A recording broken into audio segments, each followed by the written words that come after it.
So there are tons of movies that had the potential to be really, really good, but due to one reason or another, they really weren't. And we are actually seeing that right now before our very eyes. This is happening with the Sonic the Hedgehog movie. There was a little bit of grumbling about what Sonic was gonna look like before the first trailer actually came out, but once the public got to see that this Sonic looked more human than the Sonic that we remember from the original games, there was a ton of backlash on social media.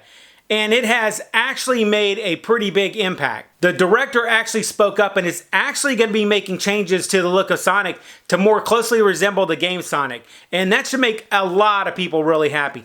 Whether it's going to be what the movie needs to make it a hit, we're just going to have to wait and see though. And we've seen this type of backlash in the past with the Thundercats Roar and even the Smurf movies to an extent.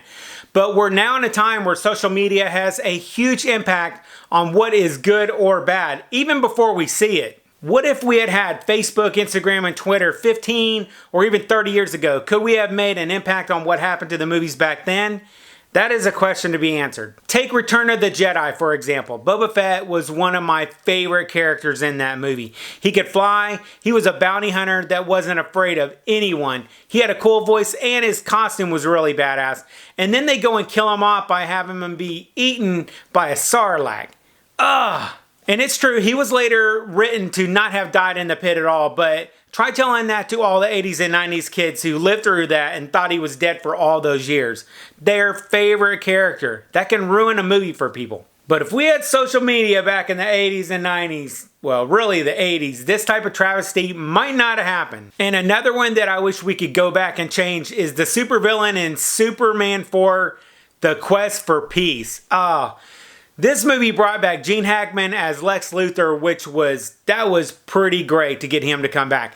But having that corny Nuclear Man villain, which no one knows or cares about, I think it could have been so much better with a better known villain or storyline. Or how about Batman and Robin? I think they could have done a lot better without those bat nipples. That is just a few examples that I thought of, but what I would really like to know is what you think. If you could go back and make one change to a movie from your past that would make it good or even great, what movie would you pick and what change would you make? I would really like to make you the star in my next video. So if you want to send me a 30-second video at WeTransfer.com, my email address is retrocrunchinfo@gmail.com. And if you go to WeTransfer.com and put in my email address, you can forward on your video, or you can send me a short message, or you can post in the comments down below to let me know what movie and what change you would make. I hope I get at least one person to send me a video because I don't want to have to put a green screen behind me and dress up like different people acting like I got fans that actually